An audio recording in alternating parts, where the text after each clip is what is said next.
Is my living in vain? Is my singing in vain? Is my giving in vain? Is my standing in vain? Oh yeah, yeah, yeah. Oh yeah, yeah, yeah. Oh yeah, yeah, yeah. Oh yeah, yeah, yeah. All right, clap it up for yourself. Thank you for joining in. Christine. Good morning, 2019. Right?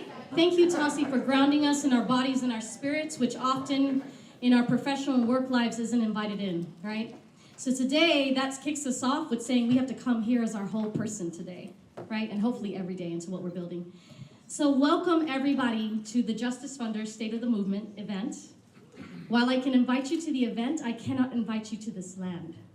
So as part of Just Transition, that just part to the transition means that we can't get to where we really want to go unless we repair and acknowledge where we're coming from, right? So I want to acknowledge that we are on Ohlone land, occupied Ohlone land. In particular, Huchin, Oakland is where we're at right now. There is active fights right now by the often invisibilized Ohlone people to reclaim their sacred spaces and land reparations. I invite everybody after this event to check out the Sogoretea Land Trust and the Shuni Land Tax. Yeah, which starts to put us in right relationship with the place where we're at. So I want to ground us in that, continue to ground us, stay in your body, stay in your spirit, stay in our history, stay in our place, yeah? All right, so we're going to keep it moving. So I stand up here, and you're like, who is this? Who is this? This is, my name's Christine Cordero, and some of you, so sweet. Some of y'all might know me from, I've been in movement work for about 2 decades, and most recently with the Center for Story-Based Strategy. I also bring into the room a lot of people who have grown me, who have taught me, and through which I'm channeling collective wisdom today, or hoping to invite y'all into some collective wisdom. Does that sound good? Yeah? All right, so just a few, I'm not gonna go through all of them. So I actually grew up, I was born in San Francisco, Chochenyo, Ohlone land, and raised in Pittsburgh, no H, California. So, hey, what? I love the Bay. So when you come up over the freeway and start to look at Pittsburgh, you'll see this, which is the old PG&E power plant, sitting right on the edge of the delta right here. So this is a formerly rail, shipping, and fishing town, right, is what we came up in. And if you go down here, this is Praxair, which is still, I believe, owned by Dow Chemical. And my house, where I grew up, is right off screen over here. So this is where I grew up. And I live that still on my body and in my experience, right? I come from environmental justice, I'm from the front lines. And I grew up with that, and about 5 or 6 years ago, it still continues.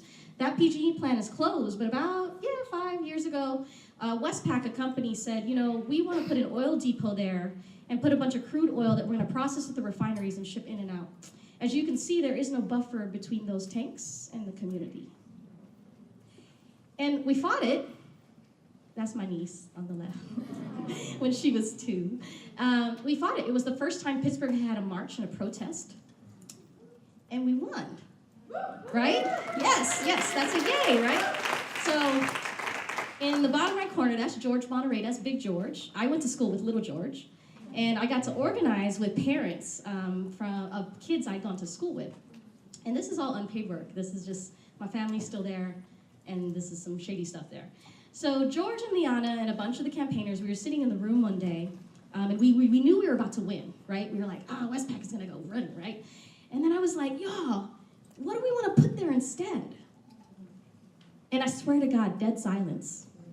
And it was clear that neither did we not have the answers. We had never asked ourselves the question. And I only knew that, right, because I had learned from the folks in Richmond. I had done some work in the Philippines around the former US bases, and knew that we couldn't just stop the bad things that were coming, that we actually had to put what we wanted in there, right? And so at Center for Story-Based Strategy, we often use this tool. I'm not going to go through it. You should check it out. We developed this with Interaction Institute for Social Change. And we talked about how a lot of the work folks were doing were like here. We were shuffling boxes. And then, in fact, with the faux election of what's-his-face, some people weren't even on this map, right? And we were like, to get free, why is the fence even there? And why are we even at a ball game? Where is it that we're trying to get to, right? It's not to say those other things aren't important, but it's not enough to get free. And it's not enough to build the world that we need. And for me, just transition is pretty simple, y'all. It's like, I believe, and I hope you believe in this world with me, it's one where all communities can thrive, where we have meaningful work, the work of our hands, right? That takes care of ourselves and each other beyond wage or a job, with some dignity. I want a world we can breathe air, where we can drink water, we've got a stable climate, where our beautiful, beautiful cultures are diverse, they're self-determined, they're appreciated instead of, commodified and appropriated. And where can we have deep democracy where those of us who are on the front lines of all the decisions get to actually make them? Nothing about us without us. That's the world I want to live in. Now, we've got about 2 centuries of a certain economy, that's that one on the left, has been the one that's been going. It's all about take, take, take. I could go through all this, but I'm going to encourage you to go through the resonance framework later. Take, take, take, and domination, and that's what we've learned in our bodies. And it's what we've done to the land, it's what we've done to each other, it's even what we've done to our relationship with ourselves. And so when this is the move of the system, right, how do we get to that beautiful vision of what we actually want? How do we make sure all communities can go? And to me, this is what Just Transition is about. So I'm going to focus, because this is a very, as life is, this is a complicated thing. I'm going to focus on 3 areas today, which is how do we build the new into that living, beautiful economy? And in order to get there, how do we draw down power and resources and fight and starve the bad stuff that is happening? Now, when people think about change and transition, we often have this illusion, because this is the current dominant thinking, that one day you're in this old thing, and then the light switch goes on, and then you're in this new thing. And how this gets set up primarily in our work is that, well, if you're not doing the other thing, you must be against me. If you're not doing the thing I'm doing, then it must be bad. So there's binaries that are set up, right, in this world. And really change, and I learned this, I just transitioned out of an organization. I learned this from Sujin Lee, who some of you might know, the William Bridges transition model, which is change actually happens more like this. And in fact, this is even less accurate, because change, as we know, is circular and iterative. But if you can imagine like little whirls in that blue line, this is more how it looks. If we're successful, the current and not working economy will get smaller and smaller as we build the one we need. Right? And then that blue line, I wish it were thicker too, because that's where all the messy stuff happens. That's that messiness that happens. That's that us learning those 3 parts. That's in that blue line. Right? It's beautiful, and it has to go through it in order to get to being in a new way together. So I want to give you an example of what does this actually look like on the ground? I've been blessed to get to work with all kinds of just transition communities across the country and some internationally on what it looks like there. And about 2 years ago, I was at the New Economy Coalition Common Bound Conference, which if you haven't gone, you should totally go. Yeah, it's amazing. It was in Buffalo, New York. I am in love with Buffalo. I'm serious, y'all. I want to still try to get there. And what happens is I think when I start to see what they're doing just transition-wise, you start to see what somebody's home looks like, what their vision of home looks like. And I got to walk around, and this is the net zero house. That's Eddie Ice Cream showing us the net zero house. And this is a house that is run completely on geothermal, solar, and I think one other one. It's in my cap. This is from my Instagram. I had to look back. And then that's Jen, one of the organizers at Push. And there's a whole set of constellation organizations, right, that talks about how you can't push out people if your landlord is your community. So they also changed the dynamic, right? It's not just building houses and affordable housing. It was like they give people jobs to build the house. The house is now off the fossil fuel grid. And they work with the community so that the communities that were always there could stay there and stay diverse, right? This is the beauty of just transition work, because we cannot break down a system by attacking just one point at a time. That's part of how the system holds itself up. So I saw this all over Buffalo. On the top left, there's a youth-led food and community-supported agriculture, where in this year, they had provided 3,600 households with 30,000 pounds of food, right? And then that's a thrift store, an infant thrift store, that then also advocates around birthing options and education and books. So economy that actually is there in the community. This is what a just transition is on the ground. It's hella messy, y'all. I'm sure this stuff is extra messy, and I don't pretend to know my comrades in Buffalo. This is their work, right?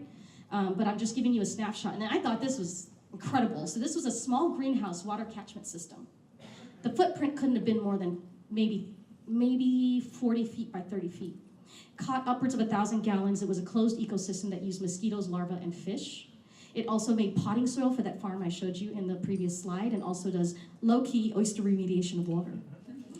All in one place, right? Breaking down of those silos. And then here you have Mass Avenue Community Park, where they built, self-determined that this is what they needed in that community. They made a park with the center, and is also where they build community, right? All here. And this is all within like a 10-block radius, and they're trying to scale out.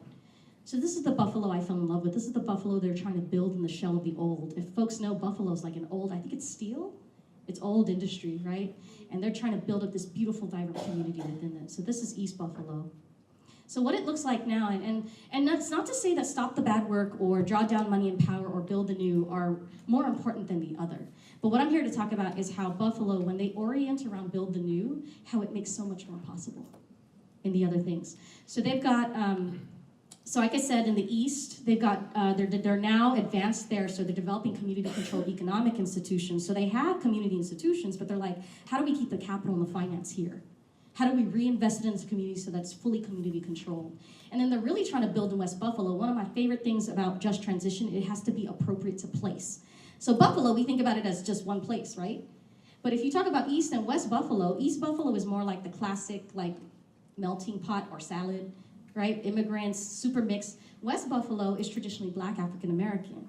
Now, as you can imagine, that created a dynamic. All the NGOs and C4s are on the East, and all the charities and public services are on the West. That changes the dynamic of how people do their work and how they think of getting free. And there's a long history in both sides, so they don't do the same thing even within Buffalo. Right? So right now they're building in West Buffalo and saying it's not enough to just reproduce what we did in the East. We'll take some of the best stuff from there, but then build what makes sense in the West. And they're doing a lot of stuff. I'm starting to run out of time, so I'm getting nervous. But here we go. You're going to hear a lot more about what it means to draw down money and power to the level at which we can influence it and use it. So all the things we can do, because we're not doing this just to get votes. We're not doing this. This is to get agency over our own conditions, right? So they have a whole host of things that as they talk about doing how to build our city, how to do a 100% Buffalo campaign, they're connecting to statewide efforts that start to lose momentum because it works on like some crazy legislative calendar that people on the ground are like, they get tired and then they phase out, right? So they made it localized and said, we're gonna do this year-round in Buffalo because we're Buffalo, whatever's happening at the state level. And so that's how they draw down that energy around transitioning out of fossil fuels to a local level. Then you've got their things like high road contracting, regional mass public transit agency stuff, and then stopping the bad, y'all, they got a hiring hall, they have legal clinics, and they do job training 24/7. Buffalo been doing this since before, I think even before labor started using the word just transition. So many communities already do this. And technically, indigenous people have been doing it. That's the way they used to live. So how do we get back to this and do it in the way that makes sense for us moving forward, right? So I'll just end here.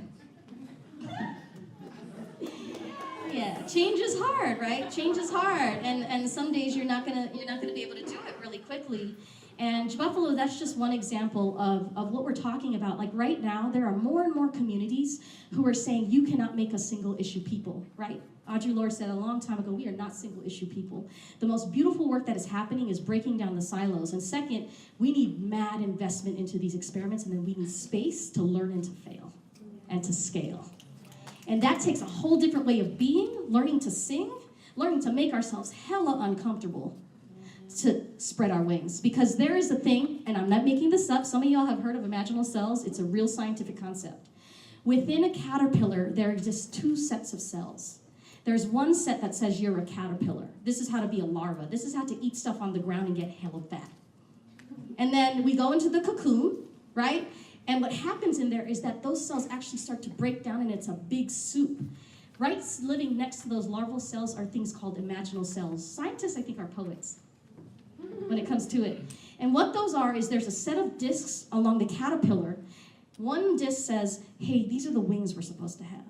Another disc says, yo, we don't need feet because we're about to fly. This disc says our organs are about to be rearranged, hella different, right? So the discs then, they've always been there the whole time. What makes it a butterfly is that the imaginal cells start to talk to each other. They start to get their act together within their discs. and then they become a butterfly. So today, the invitation is around what do we need to do to get this imaginal disc together. I'm about to bring up Dana, because this new world that we're trying to live into means coming as our whole selves. How do we understand our full power? Who we are called to be right now means calling in our full power, right? All we've known is power over in this system, because that's a characteristic of the system, domination, power over. What I love about Buffalo and the just transition communities we're going to hear about, Boston, Richmond, all the other places I don't know about, is that we're learning how to build power with, and to be real about the power we come with and the power we build together. And what I love about Dana and the work that they lead at Justice Funders is saying, let's come into this with our whole history, our whole selves, because who we have to be demands a different way of thinking of ourselves and being in the world together. So let's welcome up Dana, who will bring us through the next piece. It is wonderful to have all of you here, and on behalf of the entire Justice Funders team, thank you and welcome to the 2019 State of the Movement, deepening our shared practice towards a just transition. I just want to begin by saying that I know a lot of folks are new to the Justice Funders community. And for those who are, I just want to acknowledge that there are many movements and that we do not presume to speak on behalf of all of them. However, as Adrienne Marie Brown says, what we pay attention to grows. And so that we hope these paired conversations later this afternoon between movement leaders and funders highlight what we should all be paying attention to collectively as we think about how to not only fight the bad, but also how to build the new. As with anything we do, new ways of working must become a practice. Tossie led us in one way to practice harmony, and for the last 4 years, Justice Funders has been building a choir of philanthropic leaders throughout our Harmony Initiative, where 100% of our participants have been able to do at least one thing to deepen their practice in their, to deepen equity in their philanthropic practice. I'm pleased to share that our choir will be growing into a 3-part harmony as we already started practicing this year. So we'll be launching Harmony East in June of 2019. Class 5 of Harmony West will start in September of 2019. And in partnership with Neighborhood Funders Group, we will be launching Harmony Midwest in October of 2019.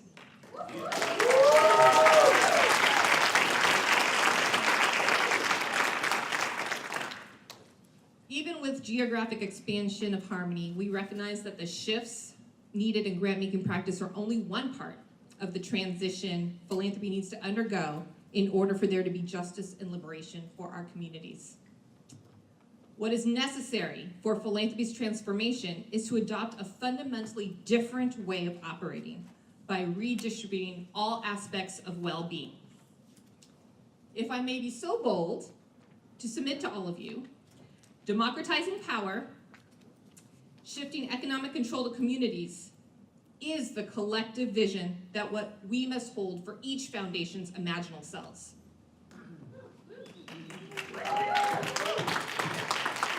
While the metamorphosis of each philanthropic organization and the collective field may be decades in the making, as it took 100 years for institutional philanthropy to arrive at this point, we all need to hold this vision for redistributing all aspects of well-being, democratizing power, and shifting economic control to our communities as our collective 100-year vision. When I think about the state of the movement in this context, last year, the field of philanthropy got 3 back-to-back calls to action. In Just Giving, political scientist Robert Reich outlines the paradox created by the tax laws that created the structure for institutional philanthropy. Quote, whether, when, to whom, and how much people give is a product of the laws that govern the creation of nonprofit organizations, charitable trusts, private and community foundations, and so on, and spell out the rules under which these may operate, end quote. In Winners Take All, Anand Giridharadas warns that, quote, those at the greatest risk of being resented in an age of inequality are thereby recast as the saviors from an age of inequality, end quote. And in Decolonizing Wealth, Edgar Villanueva articulates, quote, the basis of traditional philanthropy is to preserve wealth, and all too often that wealth is fundamentally money that's been twice stolen. Once through the colonial-style exploitation of natural resources and cheap labor, and the second time through tax evasion, end quote. these separate bodies of work articulate is that the very origin and structure of our system is flawed, and our current philanthropic norms continue the cycle of white supremacy, patriarchy, and capitalism. Norms like the 5% payout have become the ceiling for how each foundation has stewarded their resources, and not the floor. The frame for legacy has become synonymous with existing in perpetuity instead of deploying all available resources to make the biggest impact now in the face of multiple intersecting crises and growing wealth disparities. These contradictory norms were highlighted by our Liberate Philanthropy blog series last year. Many of the contributors wrestled with the conundrum of how we reconcile where we are with where we want to be. Take a moment to think about what your grandchildren and your great-grandchildren's world will be. What will they inherit? Kodomo no tame ni, for the sake of those children, we owe it to our future generations to hold a more expansive vision of what we need for their liberation and to begin the process of reconciling with our past, to restore relationships in the present, and developing that regenerative path forward. At Justice Funders, we've been reconciling with where the field is with where we want to go for the last 3 years. Inspired by some of our most forward-thinking movement leaders who are demonstrating daily that a new way is possible, I am pleased to introduce to you our best collective thinking about how to transform philanthropy. So may I present, dun, dun, dun, dun,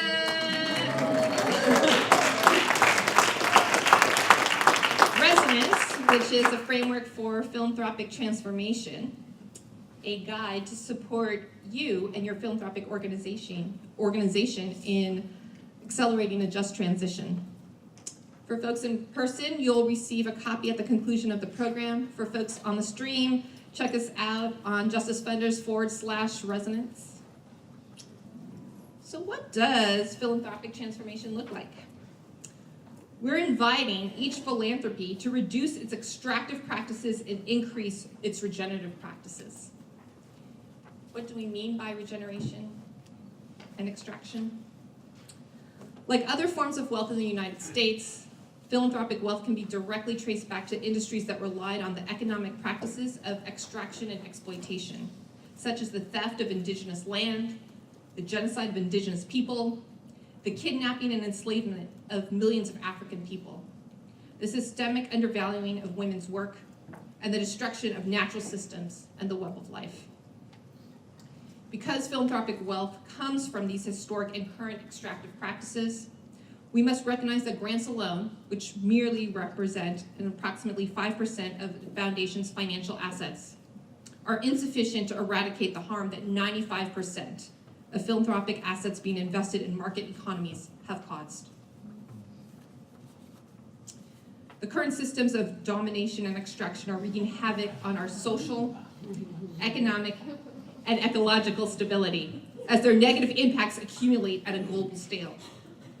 So philanthropy, consider this our matrix moment. What will you choose? The way to begin your philanthropy's just transition, whatever your starting point, is to identify ways to operationalize your values within all aspects of your organization. For instance, a just transition embodies local, regional, national, and international solidarity. A just transition upholds self-determination and builds deep democracy. A just transition equitably redistributes resources and power. A just transition builds what we need now. I know this slide may be hard to read, so on your tables you'll find printouts of these spectrum. Once grounded in your values, you can begin with the goal of being less extractive and more regenerative across the various functions of your organization. It starts with transforming our individual and institutional worldviews, beginning with our underlying assumptions on the role of capital, where instead of individuals and institutions having the right to endlessly accumulate capital and make decisions on how it should be allocated for the public good, capital must support the collective capacity of communities most impacted by economic inequality to produce for themselves. to give and to invest directly in what their communities need, and to retain the returns generated from these investments. All aspects of collective well-being must be prioritized over the wealth and power of a few. Secondly, we must pivot our underlying approach to philanthropy from one that perpetuates power dynamics between givers and receivers with the expectation of a financial return to the ultimate benefit of the investor at the expense of communities, to one in which philanthropy actively builds new economic systems that transfer the management and control of financial resources away from institutions and towards communities who have been impacted by wealth accumulation and the extractive economy. From there are 7 sets of practices that philanthropies can begin to transition from extraction to regeneration, which include their relationships to communities, leadership, operations, managing the endowment, grant-making strategy, process, and decisions. A just transition for philanthropy will require individual philanthropic organizations to shift their practices away from extraction towards regeneration. The process for each institution will be different. Each organization will make these shifts in their own way, at their own pace, and via their own entry points. As Tosh James of the Movement Strategy Center says, these shifts can be small steps that build on each other over time, or they may be transformative leaps. While what I just presented took a matter of minutes, the thinking and planning that went into this document is years in the making. Therefore, please join me in thanking these beautiful folks for all their many contributions to their work.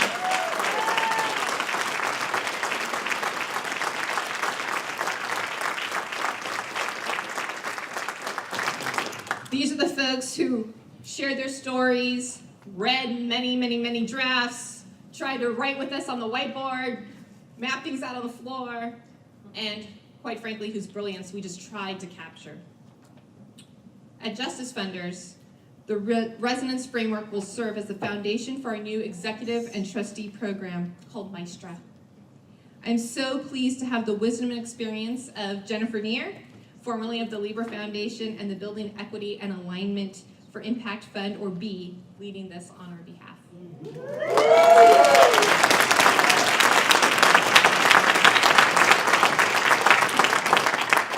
So, if this sounds like something y'all should be doing, go talk to Jen. So it's the first staff member of what was Bay Area Justice Funders Network 9 years ago.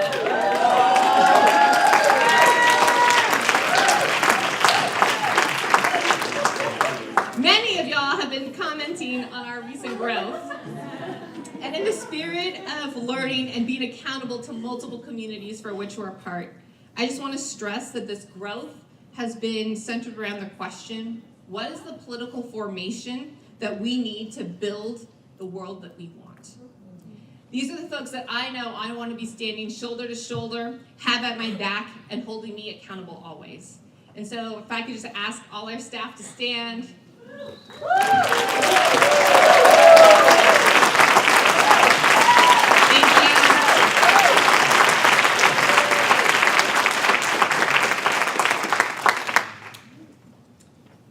In closing, our movements today are waging some of the most courageous fights to build, contest, and win power.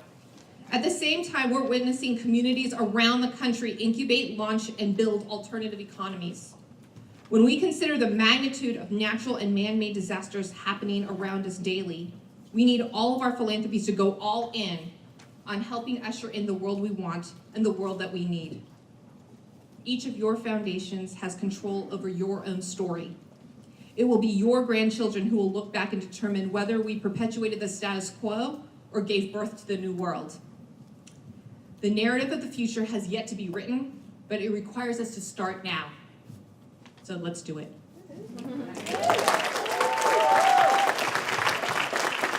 yeah, I'm just here to give you a little bit of a sense of how this is gonna go. And to start, we just want to again lift up the point that Dana made, the sort of North Star that all of Resonance is grounded in, this North Star around redistributing all aspects of well-being, democratizing power, and shifting economic control to communities.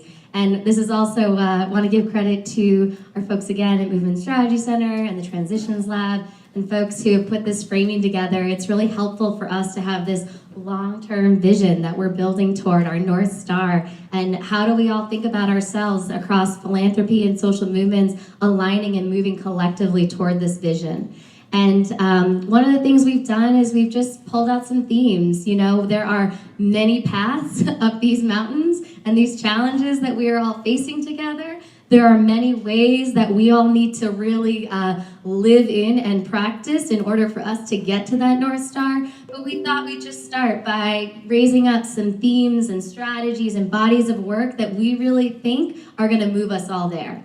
So what we're gonna all do together, and I'm really excited, is we're gonna hear from pairs of folks across each of these themes. So we're gonna hear about building local power to win, practicing deep democracy, building the new, thinking about just transition projects, and radically shifting our practice. And so the way it's gonna go is we're gonna have a Pechakucha style presentation on building local power. Then we're gonna have a paired dialogue on practicing deep democracy, another Pechakucha style on building the new, and a paired conversation on radically shifting practice. Just to give you a sense of what you're in for. And after that, we'll invite everybody back up. I'll be the moderator, and we're gonna have some cross-speaker reflections and an opportunity for folks to pose questions to everybody. So, does that sound good? All right. And yeah, just like sit into it. It's gonna be deep. So without further ado, to kick us off, we have Jess from Lift Up Contra Costa and James from the East Bay Community Foundation. And please look in the program to get more info on these folks because I'm just going to introduce them very briefly. So Jess, please kick us off. My name's Jess Jollett, and I'm the campaign director for Lift Up Contra Costa and Lift Up Contra Costa Action. And we're a collaboration of C3 and C4 organizations. We're working to build power in our county, and we're the latest iteration of a regional table, which has been popping up and down the state of California for the past 10 years.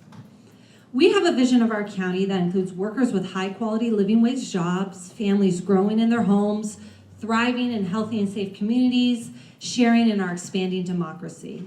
And we also envision engaged democracy, which looks like community members having access to important policy decisions like local planning, development, and our budget. Our 9 groups began meeting in 2006. Our strength comes from our breadth and our width of expertise in our issue areas, our histories of organizing and organizing together, and our knowledge of the county and the tens of thousands of residents that we represent. Together we fight for policies and for elected officials that are responsive to the challenges that we face. Like all organizing work, many of these organizations had already begun tackling issues together before we had an official umbrella or title. Together, our groups had already gotten a community-endorsed DA appointed. We had gotten our board, yeah, we'll talk more about that. We got our Board of Supervisors to approve a $1 million rapid response budget for immigrants, and the City of Concord to pass a welcoming ordinance. Yet there's a recognition that we need a coordinated, civically focused countywide strategy that overtly demonstrated our power.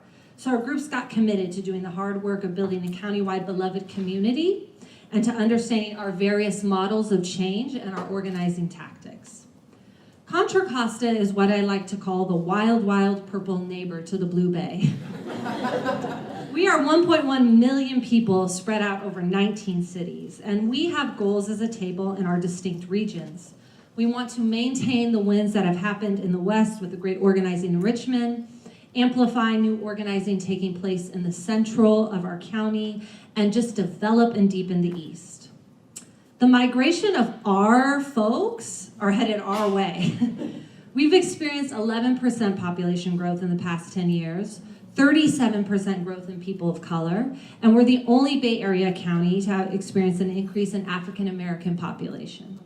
And this new diverse population is landing and growing in a white and conservative county. Therefore, we've become a county that's the site of important racial and economic fights. We're fighting jail expansion. We're expanding tenant protections. We're defending immigrants.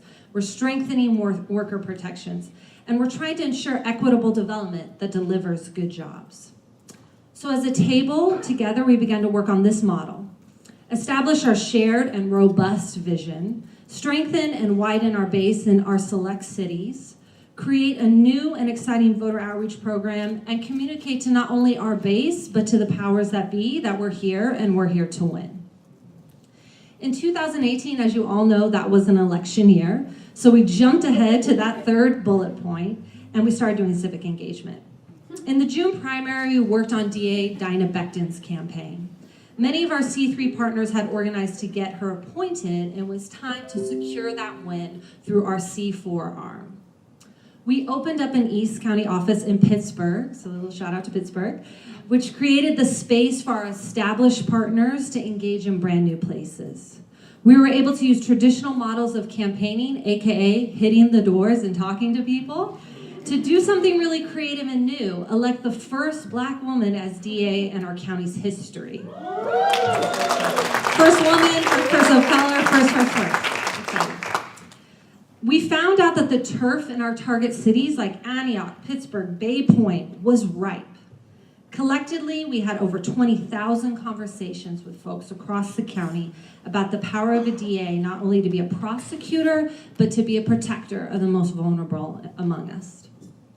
And we identified over 9,000 voters for DA Becton. And the margin of victory was just under 8,000. So we know our hard work had an impact in securing this historic win, and we are claiming this victory. Thank you. Establishing a first-round engagement in the primary allowed us to continue tending to our new base through the general election.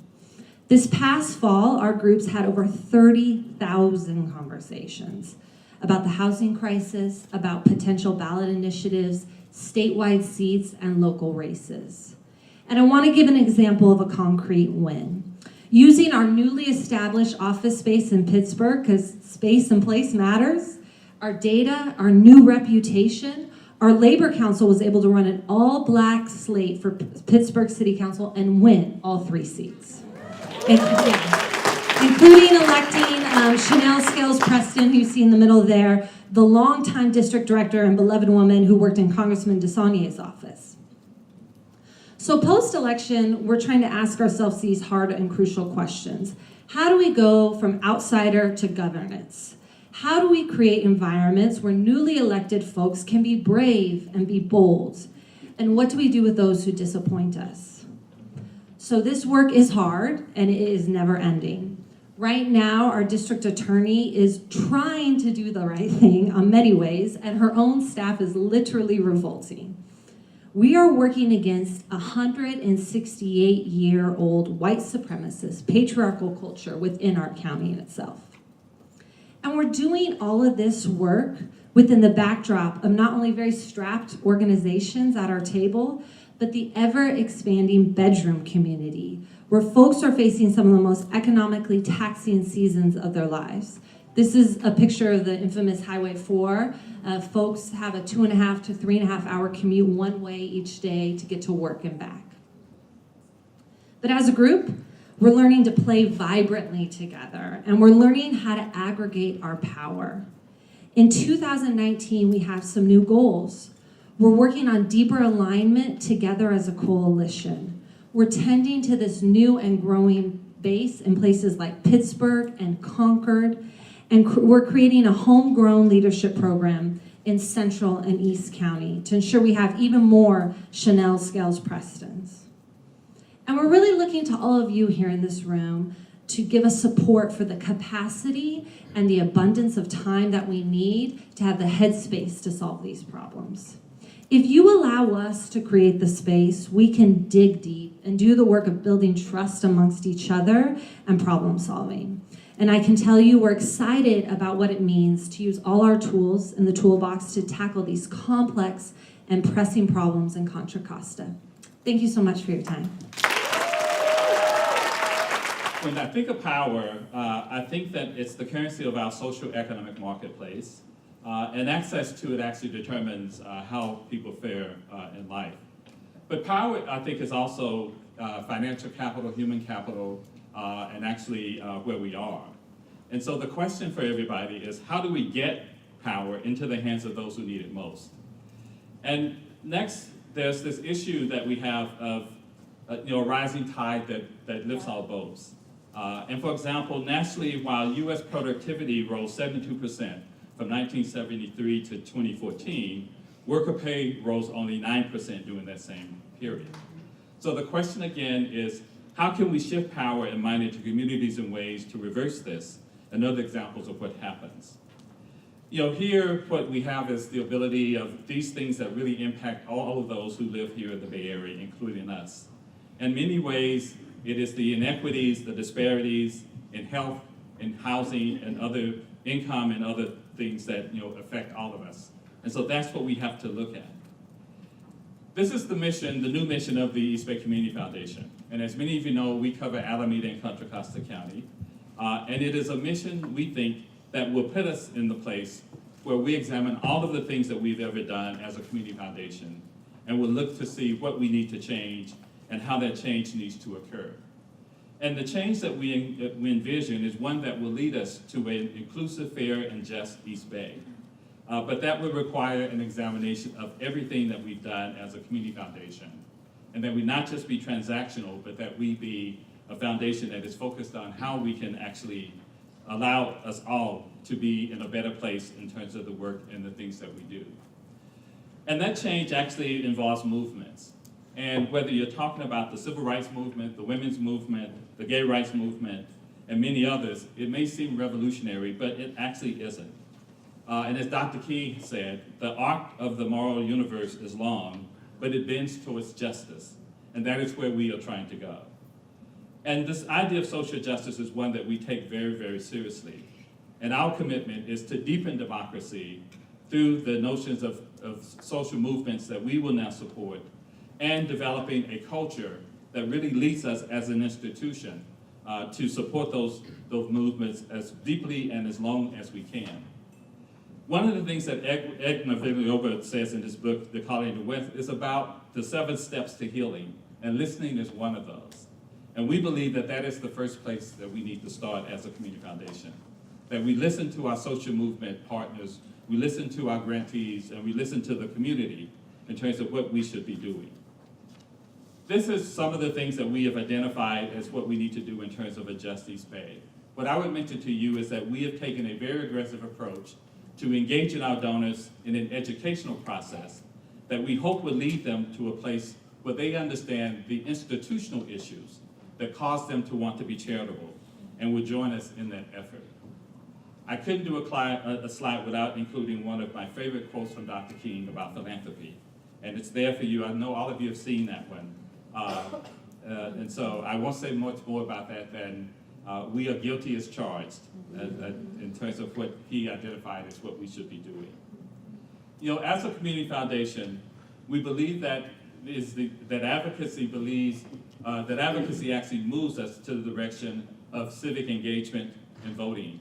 And so part of the work that we're doing is to really create an opportunity for us to be much more active in the work of civic engagement, both in the C3 and the C4 side. One of those has been our work with Measure A, which was a work that a number of staff people in the room worked on at the foundation. We put over $1 million into that particular measure. It was an Alameda County measure, and we actually lost by 1,500 votes, if you can believe that. But it was an experience that led us to believe that there is power in this notion of a community foundation going deep in that way. And then you've just heard from Lift Up Contra Costa, which I personally am very proud of our work in, and we all believe is the direct way that we as a community foundation should partner in community. And for us, it is supporting the leadership there, Jess and others who are doing that work that's most important to how we think change can happen. So what have we learned so far? I mean, I think the invaluable lessons have been around sharing both our triumphs and failures, because they can be instructive to both ourselves and to other foundations who are doing this important work. So we really try to make sure that we are being very transparent about what we are learning, how we're learning it, and the failures as well as the successes that we have. And also a part of that is the idea that, we also should take the things that we're doing well. One of the things I wanted to share was in the Winner Takes All book, the author says that one of the points that he makes out is being that mechanisms inherent in creating economic inequality cannot be used to reverse the imbalance. And what that means for us in many ways is that the resources that we use need to create greater resources. And I think that the money is not philanthropic money and even not private money, but public money. We need to be producing strategies that will increase the public sort of resources that communities have.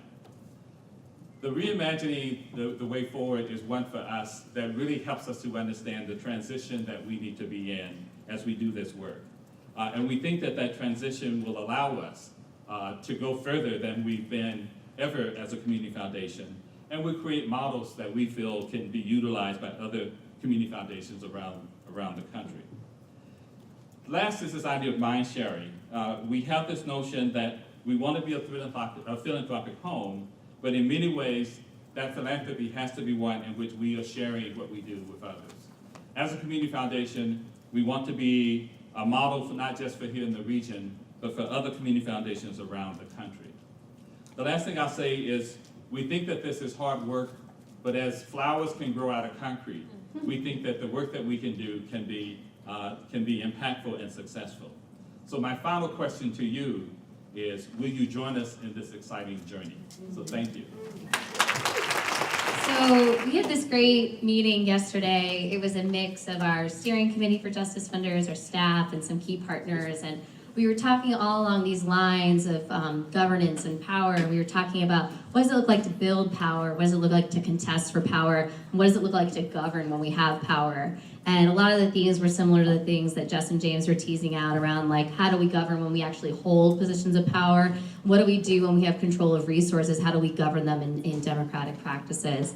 And, one of the things I think we're doing as a team and that we're reflecting back to all of y'all is that we're trying to build our collective knowledge and sense of what the work looks like and where we're going. And part of that is critical for us to build our shared practice towards philanthropic transformation and our shared practice around what a just transition looks like together. So in that vein, I get to invite up Aaron with Center for Economic Democracy and David with the Hymas Foundation. These folks have worked closely together around building and aligning a practice, and they're going to share a little bit of their story. So, it's kind of funny because I get to actually ask David questions. David, so you were my first program officer when I was a first-time ED 13 years ago, starting up a group called the Boston Workers Alliance. I could either thank you or blame you for the trajectory of my life, but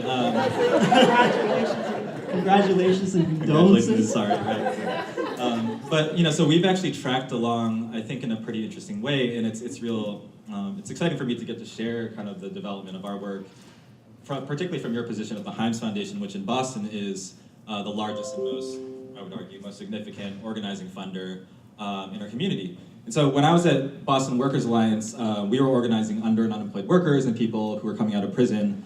In our primary campaign that took 5 years, that you were really patient with us, was to ban the box. And we became one of the first states in the country to ban the box for all private businesses and set a precedent for much of the later sort of criminal justice reform work that's happened in New England across. But that was actually just one of the many kind of fights that you were funding and had helped win. And at the same time, Hymas Foundation wasn't always funding organizing. So we're here actually to talk about the step after the grassroots power building strategy that we're sort of moving into, but I think it's helpful for you to talk about where the foundation was at that time. Right. So the timing for both of us was really mutually beneficial because I was actually coming out of the community with some experience around policy change work and organizing, and really noting that people who look like me were woefully missing from the tables of discussion and leverage. So, and so at that point in time when I joined the foundation, we were already committed to really supporting low-income communities and communities of color. But frankly, it was a charitable approach. We wanted to fund programs and affordable housing. We think this is what the community needs. And we also started to pilot some organizing work. but again, organizing work at the foundation being more important for the communities. So when they hired me, I mean, basically they were entering the strategic planning process and really wanted me to look at the organizing frame and figure out how to deepen that work. So, you know, it was a great opportunity because of my own experience and my own thoughts about people of color needing to be on the forefront of discussions and efforts for justice. So when I came out to visit you, you should see Aaron. I mean, fresh out of college, you know, surviving on a low-income fellowship, surrounded by a group of folks in the community who were passionate and committed, and nobody was getting paid. Nobody was getting paid, but they were working hard to address a disparity that was so clear to them. And so to me, that was like, wow, I got to you know, fund this. I have the privilege of supporting that and really testing out some of my thoughts about where organizing funding needs to go. So BWA proved me right and a genius, according to people in Boston. But anyways, so that's the first thing. I think BWA in some ways were the most high visible group, but we have many other groups that we began to fund in the communities who also had equal success in their respective policy systems change efforts. But even more important than that, over time, again, I believe this is a function of funding people who are actually in the forefront of the work, who are directly impacted. It's never a single issue. I mean, the work is across a number of issues and a share across the communities. So I think what we began to see was really this organic movement building, alliance building by groups who came together not because funders said you need to work together, because they saw a share, a mutual opportunity to actually drive an agenda that addresses real issues. So for me, it was a privilege chasing down these groups to say, please take our funding. So that's a big thing. Anytime. Yeah. Well, he's been at it since, and I'm glad to be helpful with that. But I think the second effort was that as this work evolved over time, I mean, frankly, one of the struggles is actually to mobilize funders to actually support work. That is not driven by the foundations themselves, but actually driven by the experiences and live challenges of the people in the community. So we actually began at that point to organize some of our progressive funders to really look at community organizing by the people in the communities to develop their power. And so we actually created a social justice funders network, which very much paralleled the creation of the Bay Area Justice Funders Network out here. But Dana's vision has taken this to another level, and I'm glad to be here. Me too. Thanks, Dana. So yeah, I mean, David, it was, we had the Domestic Workers Bill of Rights passage. We've had, so there's a string of policy victories that Himes and a number of other funders, and of course the movement leaders, helped us win. But also, so this is around 2008 or 9, so we were getting close to passing our ban the box policy. We were getting traction, had built a coalition of over 110 organizations across the state, and sort of, we're doing all kinds of great stuff. But our members actually decided that they wanted to start moving into green worker co-op development, because our folks, again, were having barriers to employment, and we actually started a temp agency as a way of getting people's foot in the door, because we're like, hey, they'll be on our payroll if you don't like them, blah, blah, blah. Like just pandering to these, just trying to get people jobs, basically. And our folks are like, can we stop trying to integrate into this burning house, and can we start building our own stuff, right? And so, so you were funding us during that time, although you weren't necessarily funding that piece of the work. No, I wasn't, and I wasn't interested. I remember when he first raised this, and I said to Aaron, oh my God, you're a socialist. You are trying to control the means of production. And frankly, I mean, I said this yesterday, I frankly share that belief, but I think in my years of working in the community, particularly in the nonprofit world and in the foundation world, I really lost my faith in that vision. So anyways, we did fund Aaron's work. We funded it as part of what was a building alliance of labor and environmental folks to create the Green Jobs Coalition. And frankly, I had no interest in your co-op. I mean, what I was trying to fund was really policy changes that would mandate the public utilities to get resources out to low-income communities, communities of color, so they can do energy efficiency and so forth. So you were, as far as I was concerned, with your co-op along for the ride. Well, I mean, this is a case for general operating support, right?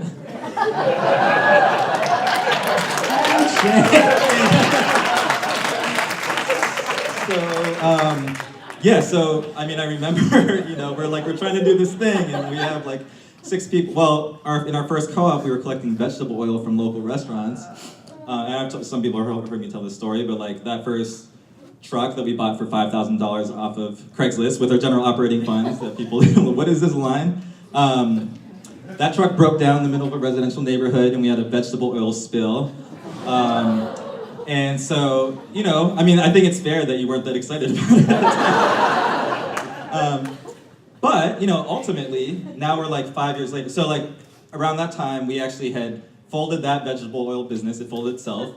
But then we were starting to do organic composting. We started this worker-owned cooperative called Cerro Co-op, and it was a collaboration with another Latino-led worker center. And part of what happened was there was a policy that was passed that required restaurants and food institutions to start composting. So there's a policy, political strategy to open up a market opportunity, and then we decided to build an enterprise to try to capture some of those businesses, right? Well, I mean, so yeah, I mean, he was doing this work and he was advocating for it. And even though I talked about, you know, really being led by the community, in this case, I fought hard against it. Because I mean, and part of it is because of the culture of the foundation, I had to prove effectiveness. So in my mind, I had the calculus of really recommending a grant for a co-op of 6 to 10 people versus making a grant for an alliance that was trying to change policy, which would then impact thousands of people of low-income communities and communities of color across the state. So basically, I'm happy to let Aaron run around and talk his talk, but I was, you know, not going to write a recommendation to my trustees that we're going to fund a co-op at that point. So Sarah was starting. We had we got one of our more conservative funders actually to pay for a business plan, because actually, well, people like business plans if you're in that world. And so I was sort of transitioning out, and I actually ended up one of our other campaigns we won that you were supportive of was participatory budgeting in the city of Boston, because we were tired of fighting the same battles over and over. And so I ended up being the lead organizer in helping design that process for the city. And then at the same time, I was like falling down the sort of new economy finance rabbit hole, and ended up being asked to manage and run Boston's first place-based impact investing fund, right? And so there's a bunch of stuff in between, but you continue to fund organizing work and really grounded Himes as the essential and premier base-building social movement funder in our region. And I think that's been really important.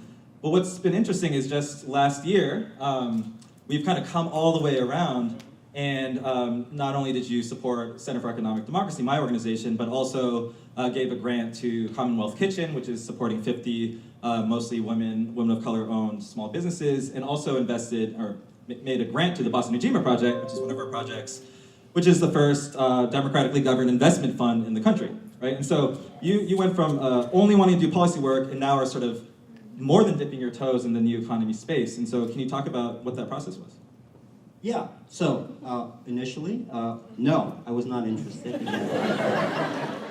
I mean, what I was looking at was really, and what was exciting to me was really the coalescing organically of these organizing groups led by people of color and youth coming together to form alliances that oh my God, I can jump on board and fund these folks and really, you know, let them carry me forward.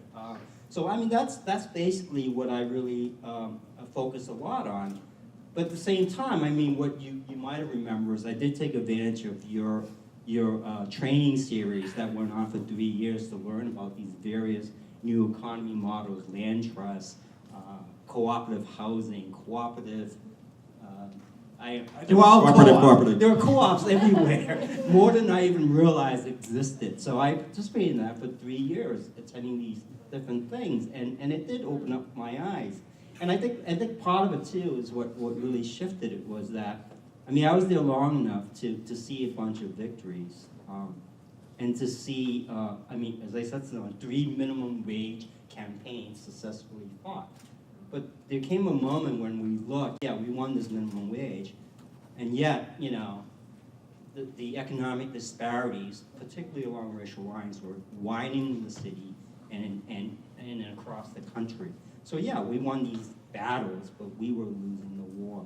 So it really put me in despair. I mean, it was a deja vu moment.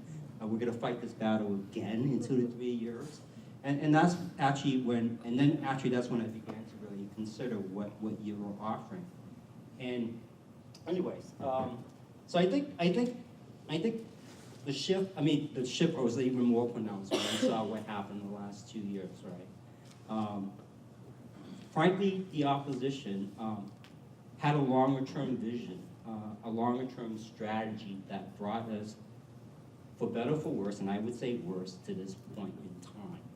And I think what needs to happen for us is that we need to understand how that happened, that we were playing whack-a-mole, and that we were just hitting things that popped up elsewhere.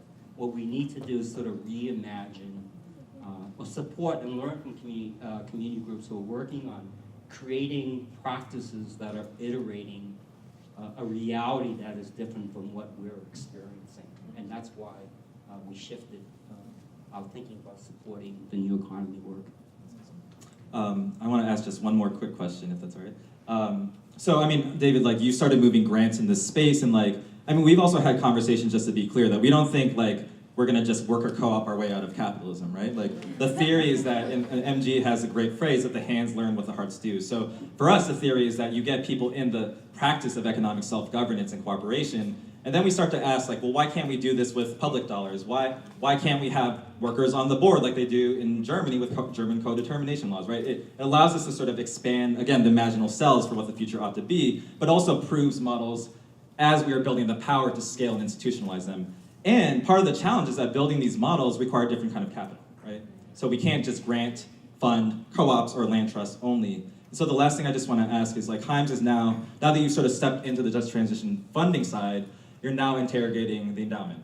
And that's obviously, probably arguably a step more difficult. So can you just share what are some of the challenges, but also what would you recommend as with your colleagues, right? Where many of us are going through this process that you think has been helpful. So it's a fearful process because, I mean, first we recognize that our 5.5% is not changing anything. So that's the first step. Mm-hmm. But now that we acknowledge that and we say we need to align all of our resources, we realize that goes against the grain of what we've been trained to do and what the prevailing practices are in foundations. So frankly, we don't know how to do that.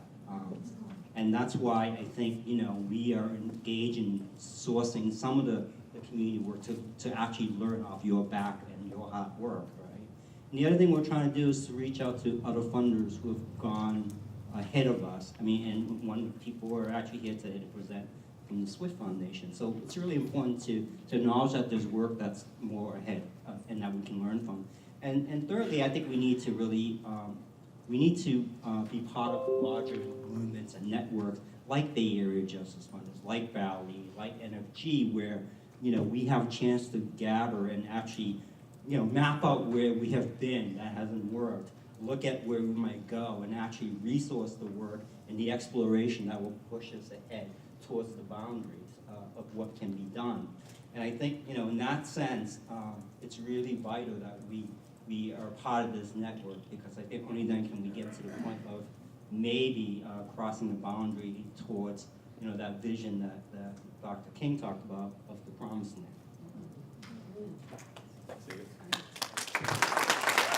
I don't know if I've ever heard a funder say, no, I'm not interested that many times. And I used to be a funder. I'm notorious for that. Oh, that was good. Some of us are probably getting flashbacks.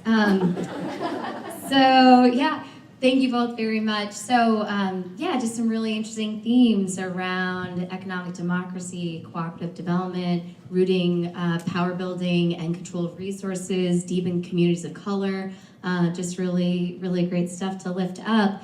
And to keep us moving along, we're gonna have some folks who are gonna build on that. Part of this just transition, sort of broad scale and in philanthropic transformation, is about divestment to reinvestment, going from the old to building the new and investing in just transition projects. So to share a little bit more of their story on that, we've got Doria with Urban Tilt, and we've got Crystal from Libra. So I'll invite those folks up.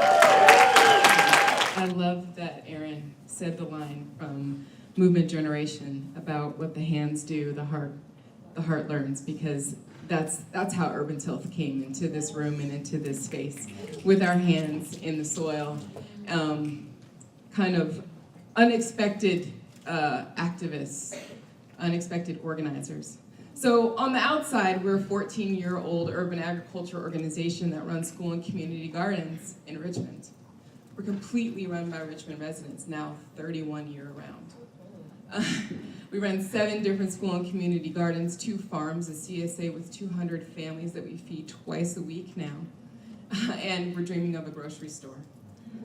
We had 10 good years of really profound relationships to people in our community, day to day, in the garden, in the soil, growing up with people. So kids at our Verde Elementary Garden would end up being on our staff now, actually teaching in that garden after college.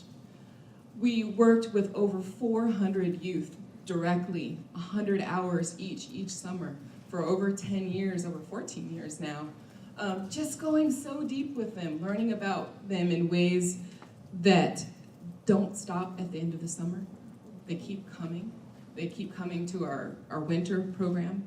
They keep coming just to hang out. They come to parties, they just gather. We actually are creating these spaces throughout Richmond, the place that I grew up in. I'm a 3rd generation Richmond resident, where each one of our gardens is like this little hub where people treat it like a home, and they keep coming back and they keep building together, and they learn and they know each other beyond the program. It's like it's not even really about programs anymore, but it's about us not being victims of our circumstances, not being victims of the bars on the walls of our homes, of the lack of access to food or the SNAP running out, right? We thought we were doing something around nutrition and education and health and obesity, but actually we were saying that we're not statistics. That we're not gonna fall into that game, and we actually came to it accidentally, right? We thought we were doing a completely different body of work, but actually creating this sense of community with each other and starting to share our stories and share our dreams and actually say, if you were in control, like you're in control in this garden, because all of our gardens on public land in blighted spaces that we take from destroyed to transform to a place you'd want to eat food in. So we, just like we transformed this garden, if you were in charge, how would you transform your life? It just created such a powerful mode within the culture of Urban Tilth, and we saw ourselves just turning on all these youth. And then, where did they go? You can only employ so many people in gardens. You have all these people who are like, I want to be a part of something. I want to be in this. And then the fire happened at the Chevron refinery. It was after a summer where we had one of our biggest summer apprentice programs with all the youth out. We were just about to harvest, like literally gonna harvest the next day. And this cloud of smoke came over everything. And the youth themselves were just like, this sucks. Who owns the sky? They called their own meeting at City Hall and decided that they were gonna rip out all the food they grew that summer and dump it on the stage in front of the community meeting at Chevron and say, you owe us. Not just you, Chevron, not just the big bad bully or whatever, but actually the society owes us. There's a deeper thing happening here that owes us. And we started to think within Urban Tilth, we have these retreats at the end of each year, that there's this transformation that we need to do that's from consumers to producers. We actually need to get out of a position of begging for somebody to give a crap about us, or demanding that they give a crap about us. Both situations is not exactly the right situation. So we started to dream. This is our dream. This is what we're building now. We just passed Sequa. We're building a farm, a home in North Richmond. We actually started the development of Cooperation Richmond, which is a cooperative incubator, to actually have a place where all of those dreams that we've been kind of incubating in the hearts of all these youth that we've been dealing with could actually have a place where it gets developed. It's a very different incubator. It's not a boot camp. You don't come in and do 10 weeks and then you've got it. It's actually a place where we work intensely with each group that we take on to work with where they are to bring them to a place of sustainability. Rich City Rides is our first project. Really fantastic. They were struggling along on like $2,000. They started the business. You know, how just making it work. We got them $10,000, and within 2 months they were breaking even. They were not allowed any loans. They were not allowed any help from any city programs. There was no access to them.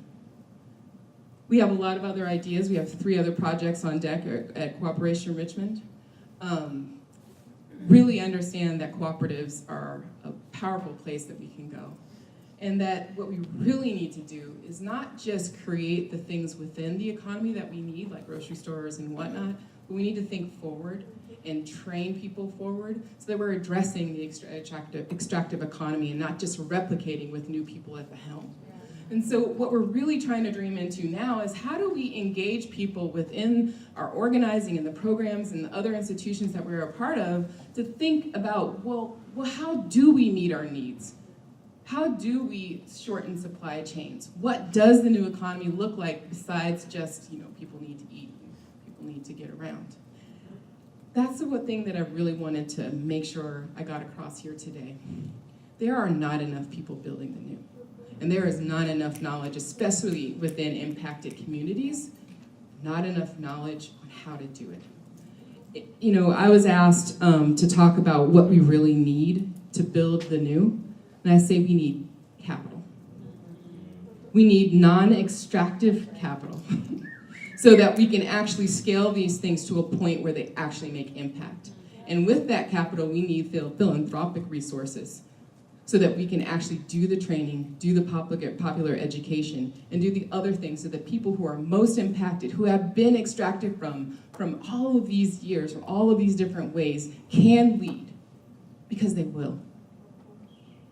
If you give them the opportunity, they will. I've seen it for 14 years in urban health, and I'm sure everyone in their own communities has seen it. That's where we're at. But when I was hired, I knew that I had to do a couple different things. Hire brilliant people, build on rock-solid foundations that were embraced by the board and the staff, and we had to be brave enough to show up every day as ourselves around rich people. Who the rich people are matters. On the left, the picture before, was Susan Pritzker, and on the right was her daughter Regan. Sandwiched in between was Leah Hunt Hendricks, founder of Libra Grantee Solidaire Network, a membership organization of wealthy people dedicated to supporting progressive movements. These women are delving deeply into the question of what it means to be activists, not just allies, how to decenter their privilege, and do what Robin DiAngelo says we must do, which is find ways to talk to white people about what it means to be white. The building before us, guys, is the new Libra Foundation offices. We moved 2 weeks ago. It is a house, and it feels like a home. It has couches and kitchens and creaky doors and lots of color. When I first proposed to the family that Libra should be close to but not inside of the wealth-preserving culture of the family office, they thought it was a terrible idea. They listened when I started talking about being a ground floor, not in a hermetically sealed, secure high-rise. They furrowed their brows, but listened. And when I described a place of beauty and art where grantees could come and have staff retreats and board retreats free of charge, a place that does not do what most foundation offices do, which is demand that those who enter stiffen their spines, switch their language, and chuckle instead of laughing. And they listened and they said yes. So the board asked the staff to lead the project. And Angie, our amazing senior program officer, did. She built an amazing space in a very short amount of time, and that is where we moved into. Anand Hariharas points out the simple fact that we in philanthropy must acknowledge. There is no extreme wealth without extreme poverty. So now, what must we do? We have to fight for the commons, interrogate the assumptions that unfettered capitalism is a good thing or a sustainable thing. The Libra Foundation endowment now stands at $420 million. It is all invested for impact. The vast majority of the endowment is invested in screened funds and equities, but we also have 10% of it allocated for direct investing in companies. The awesome Candide Group, if you haven't been checking Morgan Simon's work and Fortune Online and her book Real Impact, you ought to check that out. Lynn Hoey is here, who's also from the Candide Group, and they've been doing some amazing work, investing in companies like Bitwise, which has a 250,000 square foot tech hub in Fresno, founded by two people, each from the wrong side of the tracks, one of whom is a former immigrant, one of whom is coming from a family that had privileged and lived in the Fresno that most people think of as the Fresno, but coming together and now developing an organization that has, last check had generated income in 2018 of $12 to $13 million. So what does Libra do that we think of beyond these kinds of investing? We're actually out there, this is Regan again, talking to other folks of wealth about what it means to let go. To stand by the side of, not in front of and leading. What does that mean that we're doing?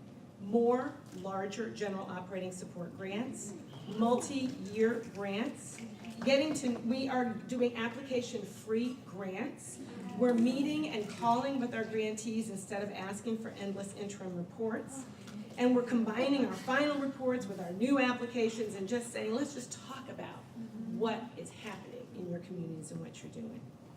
We are guided by principles that say that those closest to the issues understand the issues the best. The really sneaky thing about privilege is that it feels great, but it really narrows your vision. It's actually impossible when one has abundance to completely remember what deprivation feels like. Our team, the staff at the Libra Foundation, includes 2 children of immigrants, 2 African Americans with deep personal stories about the warmth of other suns.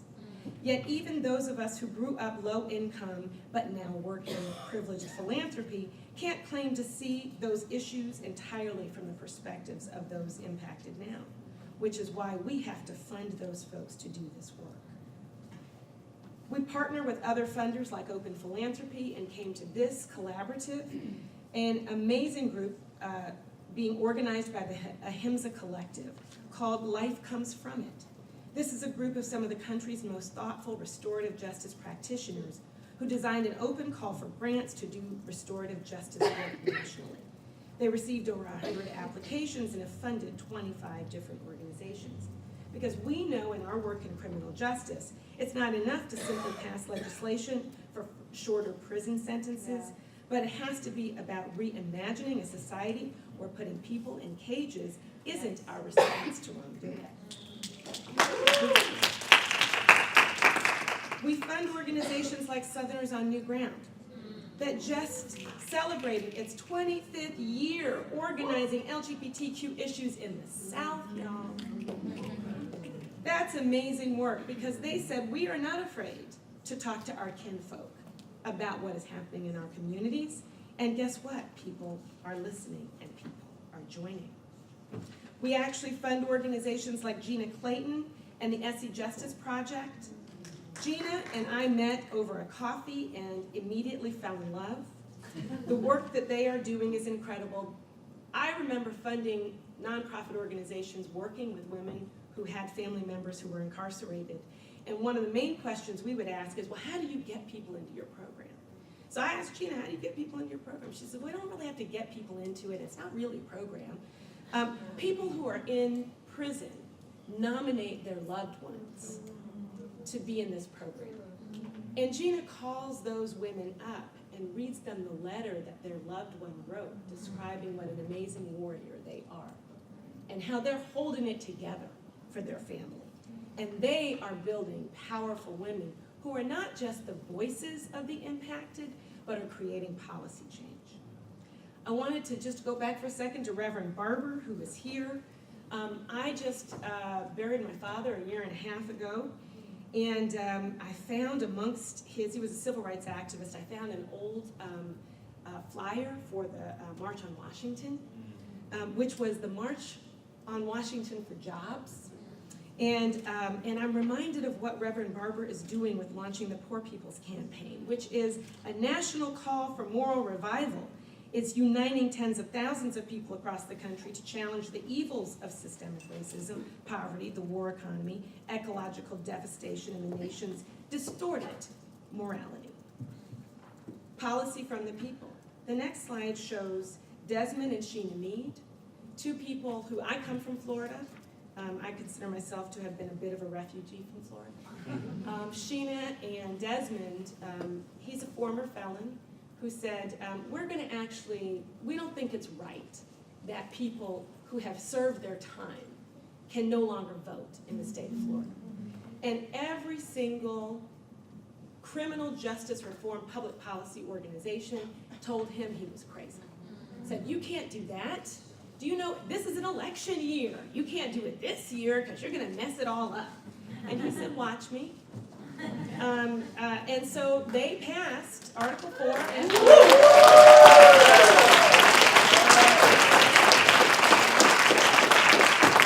that is policy from the people, right? That is what we need more of. Regenerative versus extractive. We just had an image there for what the response to the GCAS Global Climate Action Summit was, and the need for us to speak out even against people who say that they're our friends and talk about the realities of the false solutions of extractive economies, and even many of the things that we think are the solutions around regenerative energy are not actually the solutions that are going to save us.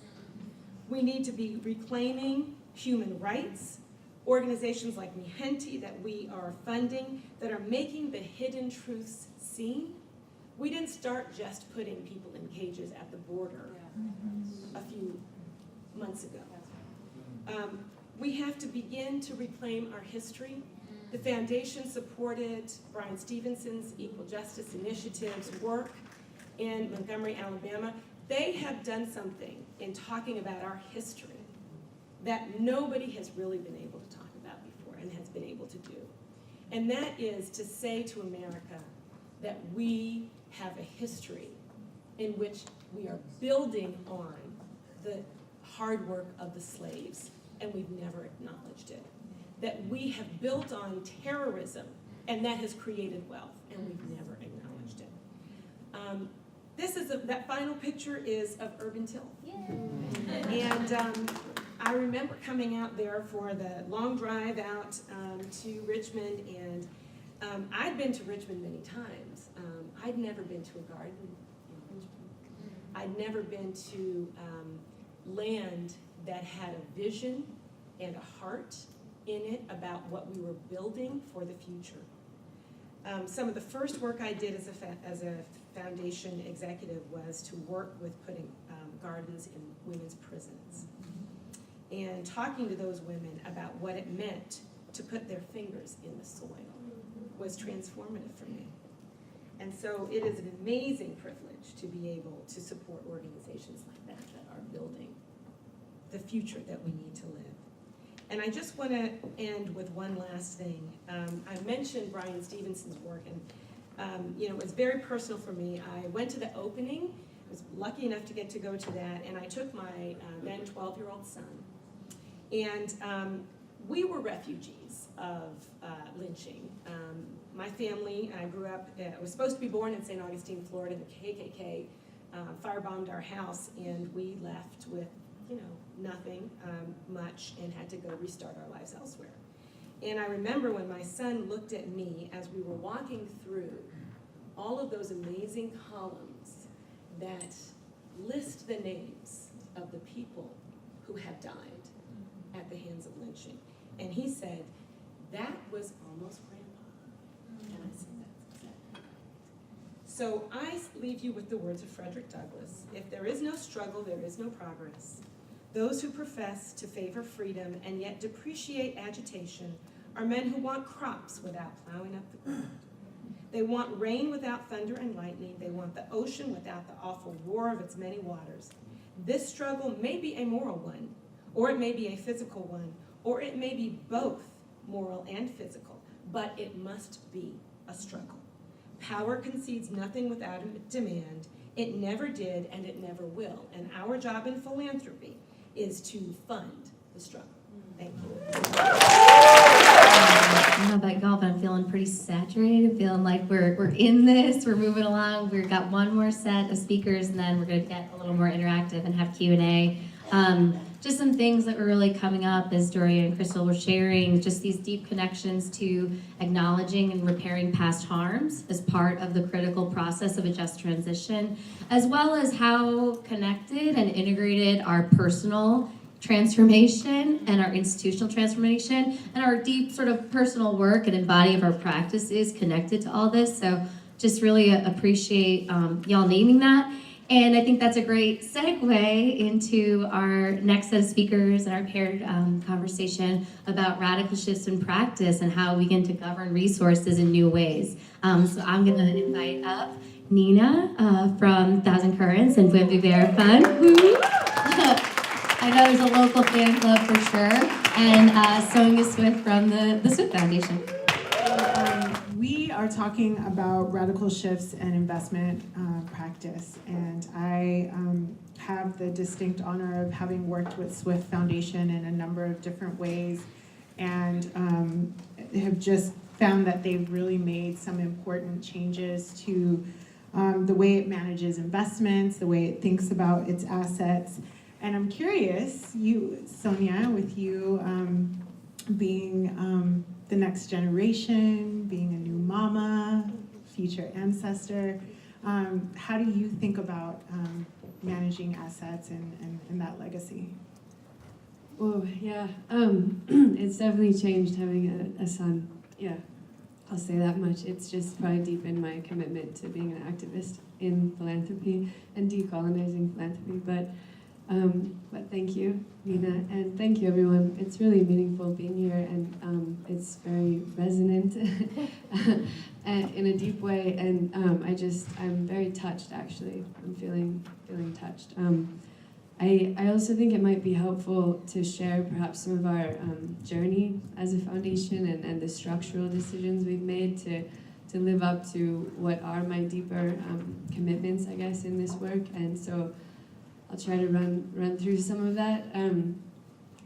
Basically, I'd say it's been about a decade, at least from my own involvement, and also since we've had some of these deeper conversations, which began in a sense with reckoning with what a foundation is, right? Which is to say a foundation is an endowment. It's a pile of money. It's a long list of motley stocks invested in companies that are definitely effectively counter to the purported mission of the foundation, right? And it's, in a sense, serving the financial management first and foremost. Ironically, the 95% versus the 5%, right? So we had those conversations, and I guess decided that wasn't good enough. We had to own up to that and reckon with that and do something about that. Some of the early steps were basically moving the cash to community banks and community development finance institutions, which is super straightforward, and every foundation should just get with it and pick a handful of good banks because they're out there. And then going on to establishing no-buy guidelines that were really rigorous and thoughtful and nuanced, actually really digging into that, and then working with managers who would listen to those guidelines and also engage in shareholder activism. So that was another practical step. And then, just starting to make some of these more aligned investments, like trying to move our money places that was certainly, the more aligned the investments are, the lower the return will pretty much usually be, because they're taking into account things that are far more important than making a profit. And I think that's really important to underline and highlight, because I think there's this narrative in the impact investing world that is quite frustrating to me. It's this sort of like make a bunch of money and save the world sort of sexy jargon, and it's really just bullshit. And I just think that needs to get named. And so one other thing I want to say that is so important, especially for family foundations, is expanding the board. And that's been happening over the years, and we have a balance now. We're going for more board members as well. And I'm so honored by the people who have joined our board, and I look up to them each. And I want to say that I don't think any of them would have joined our board if we hadn't made such a commitment to interrogating and shifting how we deal with the investment in alignment with the grants and the processes around how we grant make, which are very much in line with Libra and others that have been mentioned, right? I just think that's important, because that is something to say. And the crux decision the structural decision that I definitely want to lift up here is maybe 5 years ago, I can't remember, 5 or 6, somewhere in the middle of this recent journey, we did agree to maintain the endowment at its current size. That might not sound like much, but the other option really is to sort of sunset the foundation, which is a totally reasonable and very responsive to the moment decision. And some foundations are doing that, spending out the money, responding to the present moment, and I'm super inspired by that. But what next, I think, is this agreement to maintain the endowment at its current size allows us to be a lot more creative and not prioritize like this, endless growth, because that's what the assumption is this: we are supposed to endlessly grow this money forever, and the more money you make, the more you can give away, and that just isn't working. I mean, I think that's been covered quite well in today's session and by many others. And what this has also allowed us to do is to be more creative with this like integrated capital, making grants in alignment with investments and so forth. And that's what I would love to talk to Nina about, because Buen Vivir Fund is a beautiful model of that. And I just would like to hear more from your experience. I mean, I've been following along from the beginning days of this idea, but it's a really, really beautiful example. And as far as just basically creating new models. So would you go into deep detail of that? Yeah, thank you for that. I feel qualified to talk about integrated capital because I was an RSF integrated capital fellow, and there's a few others in the room. And when I got to the Buen Vivir Fund, was really inspired by how expansively they think about integrated capital, and it starts with a recognition that accumulated wealth is historically rooted in extraction of people and planet. And so the whole idea of starting an investment fund, like, we have to wrestle with that reality. And so it meant starting with a blank slate and bringing folks together. They brought 10 longtime Thousand Currents grassroots partners from around the world, and 8 very thoughtful investors, which included Swift Foundation and a few other in the room. And they came together to ask the question of, what does an investment fund that acts in service to wellness, to Buen Vivir, actually look like? And they built this fund, and the fund is operating. And it was very important that this is not charity. This is not just grant capital that's going towards economic activities. These are actually viable businesses that are building community power, that are generating the type of Buen Vivir returns, which is in the community and taking care of the planet. I'll just give a quick example. We've been talking to all of the partners since they received investment over the last couple weeks, And what they've been telling us is with this special type of capital, with this really unique capital that serves the needs of their community, they've exceeded their milestones. The goals that they had for an entire year, they've blown past them in 3 months. And they're asking us now, can we get more? So now we're saying, okay, what does follow-on capital look like? And we have other groups that are saying, we appreciate it, but a one-time planning grant isn't actually enough for the type of deep work that we're doing. And so we brought it to the member assembly last week, and we had a conversation, and we decided to be bold, and we decided to approve follow-on, and we decided that we needed to pair investment with 4 years of grant capital. And we needed to not allow this work to be invisible. We wanted to acknowledge the work that goes into creating this new, building the new, and we wanted to fund it. So I'd love for you to share with this group, what is some advice that you have for folks that are wrestling with this and trying to make this shift? Thank you. I think if you're not uncomfortable in philanthropy, then you're not doing the work. And so I think it's really good to lean into that and go towards that discomfort. I think specifically how matters more than what. Like an example I could give with regards to the investing is, we could get excited about renewable energy and wind farms and whatnot, but you could easily find yourself investing in a wind company that's literally kicking people off their homelands and, land grabbing. That has happened and could happen, and so the details and digging into the real nuances of who is in decision-making power, how is it structured, that's really where it's at. And I think another thing that's been important for me with our impact investing work, I don't like the language very much, to be honest.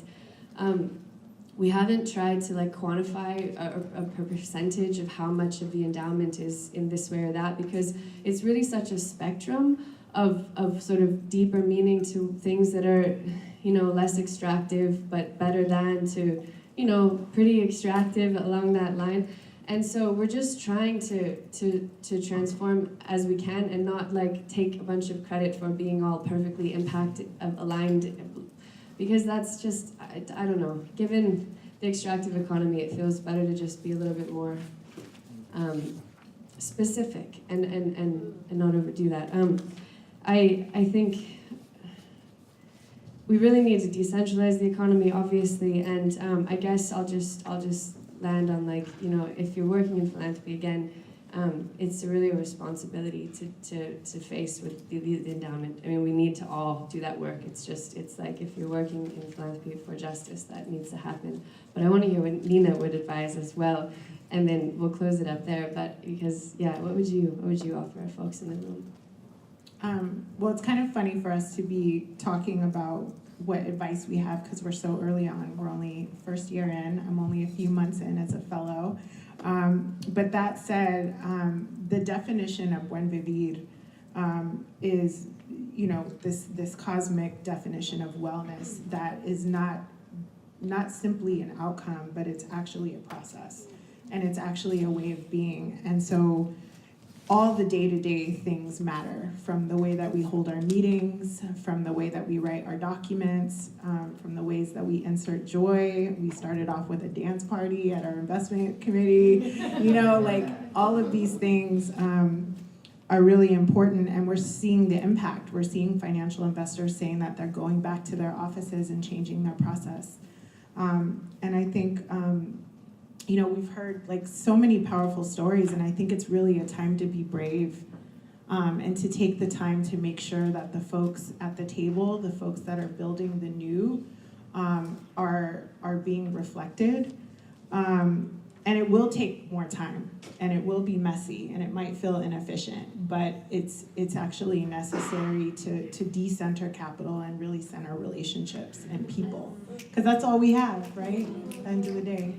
I know we're at time. So, Thank you so much, Sonia.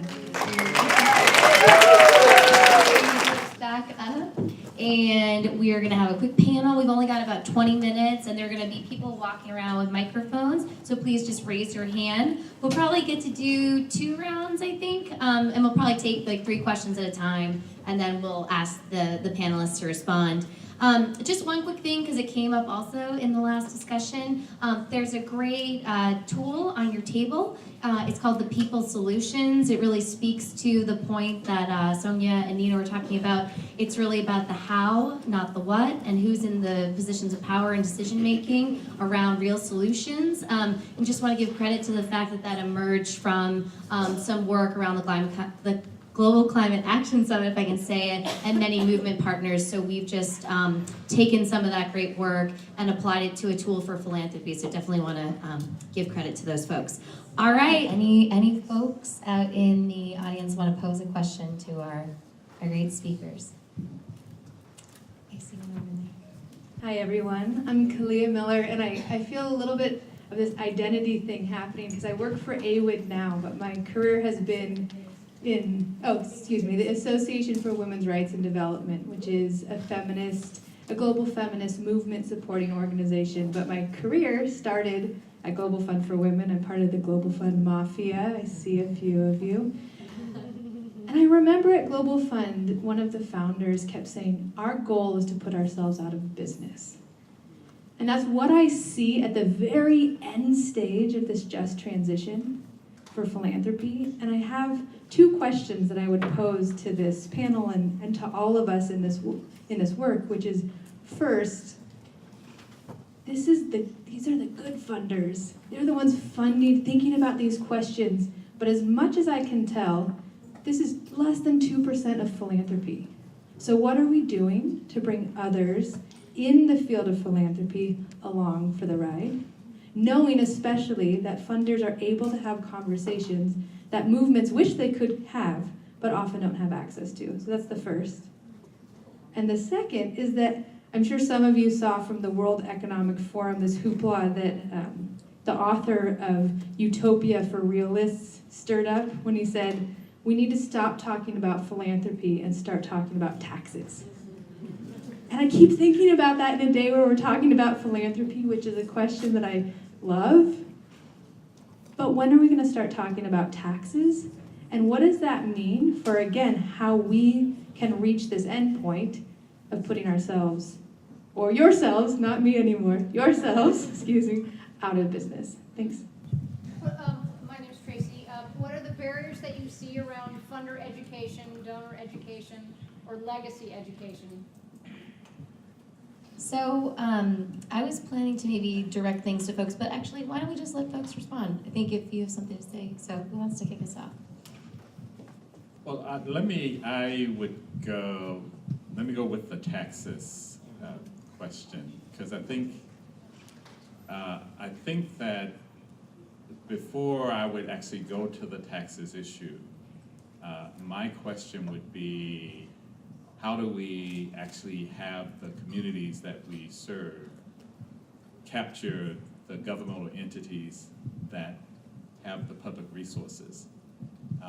And the taxes is one step towards that, but we have more taxes, but if they're not being allocated in an equitable, fair way and are not being actually directed by the people who most need them in terms of services, then it potentially defeats the purpose. So for us, it's partly the idea, the notion that helping communities to capture those entities that make the decisions about how resources get allocated. And I think we're struggling with the issue of sort of where that focus ought to be, but I think the public dollars are the ones that are just much greater than anything that we have and anything even that philanthropy has. So I would encourage philanthropy to really focus on the idea of recapturing, and I say recapturing because in some ways it was there, the ability to control the public resources and the decision making around public resources, because I think that's a central step to the change we're all looking for. I was thinking, Erin, I mean, this is the work that you've been in a lot. Maybe you want to speak to how the investment, the cooperative development, new economy, and the role of private philanthropy also, is sort of building a democratic practice that also positions us to be able to govern public resources and think about how we allocate taxes differently, increase taxes. Yeah, that was a lot of questions in one. Yeah. But I mean, I think it is really important. I mean, I think Anand talks about this too, just self-serving private sector stuff isn't really getting us very far, and I completely agree the public sector needs to be contested. And I think that we are doing this work in a lot of ways. A lot of the frontline grassroots organizations, those are the fights that we're having. I think one of the things about taxes in particular is that a lot of people don't like taxes, right? They're like, I'm against taxes. Because, why? Because the government is unaccountable and I don't trust what they're doing with the money, right? So I think actually part of our argument is that the democratization of the public sector, both thinking about the ability to tax, but also the budgeting, and we actually are playing with this idea of participatory contracting and procurement, right? The current thing is the government sucks at providing services, so we should privatize it, right? Our argument is, yeah, the government often is bad at providing services, but the people should have say, and the government should be accountable to who's actually providing these services in a very practical way. So every 2 years, a trash hauler gets their contract renewed. Why can't communities actually have a say on who is receiving the tax dollars that they have consented to and had a say over how it gets allocated? That's a very different relationship to capital, right? And I think until we're actually able to understand the validity of some of these critiques about the public sector and the work that needs to happen in true democratization, we're not going to build that capacity or that appetite. And so that really, to your point, with the Boston Ujima project, which I mentioned earlier, this is a community-governed investment vehicle where people can invest as little as $50, but everybody has the same vote in deciding where this collective capital goes, right? So we're disrupting the relationship between the amount of investment and the control that you have in capitalism and saying, actually, we are all stakeholders in this community, and we assert our right to self-govern collectively. But we're also very clear, we're raising a $5 million fund. In the world of finance, that's barely negligible, right? The theory isn't that we're simply gonna scale this fund. I mean, we do wanna scale the fund, but the theory isn't that that's what gets you out of the pathologies of concentrated control over capital. It's rather that people start to see their ability to allocate capital in their own communities, and then start to ask, well shit, why can't we do this with our public dollars? What if we had a public bank and it was democratically governed? Or why is it that GE gets a $25 million tax break, but the businesses that we're collectively investing in our own communities don't get any support, right? And so, again, going back to the MG piece, it's the enlivening of our experience in the practice and then building the appetite as we go. This is one thing that just kind of burning me. In Richmond, we kind of got a lot of headlines because of the wins in terms of our electoral processes, right? We had, kind of a slate of city council people that kind of took over the city council, and we had this moment of very progressive movement. And now we lost. And so I want to put out there that I just have this sentence going over and over in my head is, as long as there's a fight, we'll never win. Because it's just going to swing back and forth, right? Each side digs in, they figure out how to come back, and I feel like there needs to be a focus at the same time, not saying that either of those strategies are wrong, but there needs to be a focus at the same time on cultural change and communicating with people that we live with. Because if not, it's just going to be one fight after another, and one side wins for a while, and then the other side, and they undo what the other people do, and then it's just back and forth and back and forth and back and forth. Thank you. So talking about culture shift, we might need a little bit of that in philanthropy to align with some of this work and these strategies. So yeah, maybe like Sonia and Nina, you're in a really interesting role because you're part of an organization that does both kind of funder education organizing and is creating a whole new model, and you're deeply rooted to the work on the ground and moving money in transformative ways. So maybe the two of you too could reflect around these questions around funder education, funder organizing, how you think about your work linked to those things. I don't know, Sonia, do you want to kick us off? To be perfectly honest, I don't I don't really enjoy going to funder conferences where there's only funders talking to funders. It drives me crazy, actually, because it's just so limited. And I really wish that the funder conferences just wouldn't do that and would have, and they're changing, I think, some of them. But I mean, the different affinity groups, and I try to show up when I can and when I have energy for it, and try to speak what I have to share. But yeah, it's tricky. I don't really have a strategy for it per se. I just think that the more we show up and just speak truth to power and try to offer, different structural ways of doing things, and it's everyone's responsibility. We need to challenge those. I've had to do that too. Even sitting as a trustee, it's not necessarily just been I'm the one sitting there deciding what to do. I mean, I have my own challenges, especially as a young woman in this work. I've dealt with a lot of, experiences of patriarchy, and especially with financial people, at certain financial people. There's other wonderful financial people, as evidenced by many in the room. But I'm sorry, I don't have a great answer for it, but that's all really I can say at the moment.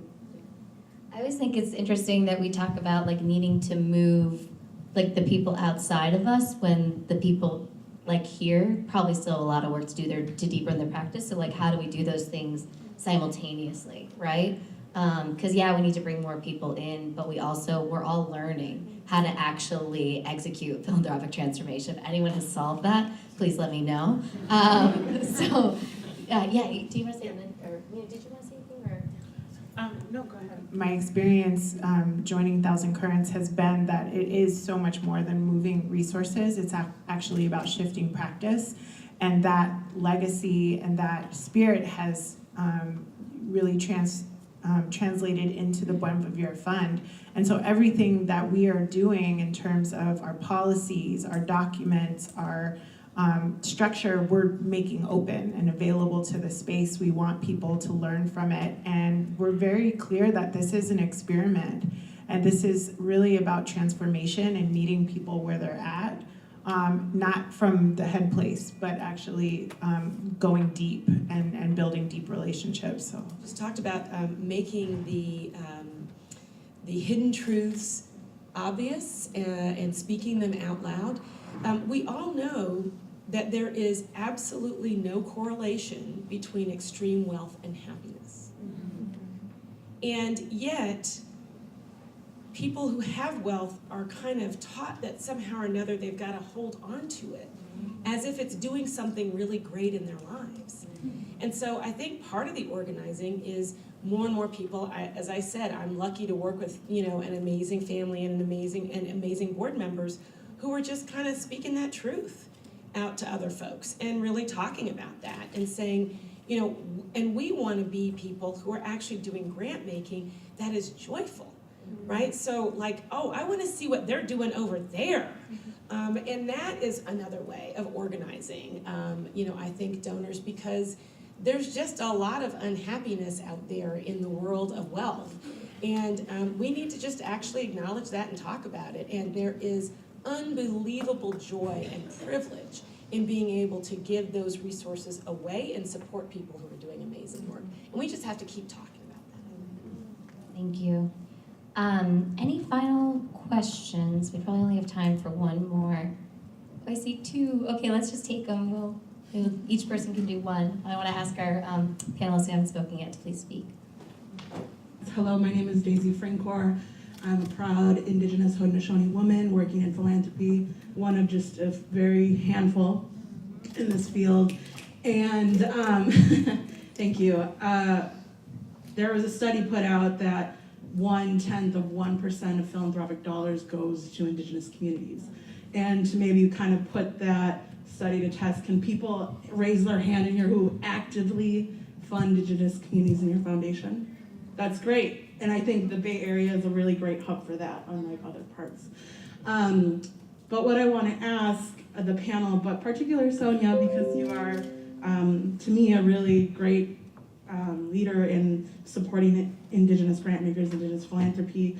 What can you share with all of us here about how to support foundations, philanthropic institutions to want to fund Indigenous communities? How do they begin to do that? I think what I've noticed here is there's a huge interest in doing that, but it's a big leap and people don't know how to do that. And through your experience with SWIFT, what have you done? And I know you've also done a lot of work with collaborating with other foundations of bringing them kind of on board. So if you can share some of that journey and share that knowledge with all of us. Thank you. Hi, thank you all. You're wonderful. I appreciate the recurring theme and the quotes that have come from Winners Take All. I found that to be like a really captivating and interesting thing to think about and wrestle with. And one of the things that I'm really curious about in the context of this like powering philanthropic transformation theme is the idea of like what is respectable and what is fundable, right? And so, you know, as a queer person, I take a lot of inspiration from my like radical queer ancestors, right? The folks at Stonewall who rose up against state-sponsored violence through police brutality, right? The folks from ACT UP who rose up against state-sponsored violence through neglect, right? And so these were some radical interventions that, you know, certainly within the constraints of what was considered respectable would not have been funded, right? So as folks who are sort of on the left and sort of on the forward edge of what we're thinking about, I'm wondering how you navigate this process of like pushing us forward on that, right? Like in the criminal justice space, decarceration and dignified conditions of confinement are respectable and fundable, but prison abolition is maybe not, right? And in the space of gender justice, right, equal pay for equal work is fundable, but like the decriminalization of sex work is not, right? And in the immigrants' rights space, don't put babies in cages is respectable and fundable, but open borders is not. And so how do you navigate that and move us forward to like change the constraints of the conversation? I just want to add real quick that I know I made a comment earlier about not exactly wanting to participate always in funder spaces, but this as a funder space is the embodiment of what I appreciate about that, and so I just wanted to clarify because I was like, I hope they didn't miss Sonia, I invited you. But just to say that, but thank you, Daisy. Yeah, and I think international funders for Indigenous peoples is a wonderful affinity group to participate in. And then there's Edgar Villanueva's beautiful new book, which I actually just started reading on the BART ride over here, Decolonizing Wealth, and then, I just would encourage people to just take some time to do research and read books by Native authors and pay attention to the different issues like the Wet'suwet'en Nation standing up to Canada right now, and fill in the blank everywhere when you're in your own backyards and just taking the time, I suppose, because it's the beautiful recognition this morning of the territory that we're standing on and just incorporating that into practice. And really, I think that the best word is about deep listening, and then trying to build relationships or partner with other foundations who have those relationships and just be that's really all I think I could say there. But I appreciate you bringing that up, and it is so true that it is such a minimal amount of funding. It is really not enough. It's not okay, and we need to reckon with that. And so I'm grateful for you highlighting that, and I echo that. So I want to invite Jess and David to reflect to kind of any of the questions or themes that came up as a closing. I think I'd also just make a link to the conversation around the lack of Indigenous-led organizing work being funded to this broader conversation around needing to control and regenerate our own resources and build our collective and community wealth, and the importance of some amazing work that's happening that also Swift and Sonia and others have been partners around. So I just want to lift that up. It's also really connected to this conversation. So Jess and David, I don't know if you want to take on the question around what is respectable versus what we can fund, what is fundable, or any of the other themes that have come up. Nolan, thank you so much. I'm feeling a little overwhelmed because I come from a long lineage of sex workers, and that was a big way that my family was able to be where I'm at today. Clearly, I get emotional about it. And I want to work on that with you. So just a side note, if you want to work on decriminalizing sex work, I'm down. Let's do that. And I think that I've been thinking a lot about sex work lately, which is not the theme of today, and so I'm sorry, but I want to add this one thing, which is I read a recent study about the economy of sex work, and it was talking about how violence against women goes down 14% when sex work's legalized. And not just violence against sex workers, violence against women, right? And like, that probably says a lot of things about men that maybe we could deal with later. But just thinking about like the economic impacts of that and like allowing ourselves to flesh off or parse off our weird puritanical bullshit and sit with stuff and allow us to see how the impacts of doing those things.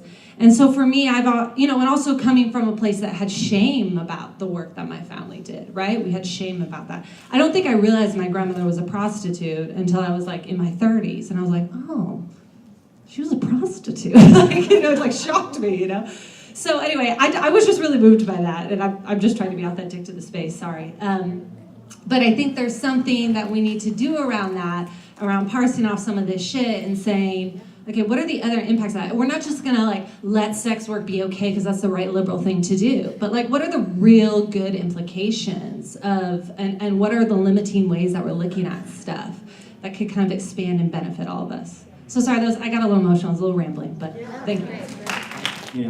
I don't have a great answer. I think what I can start off by saying is that for a foundation, one of the first things that we can do to try to understand more broadly the variety of issues is actually to diversify our staff and our board.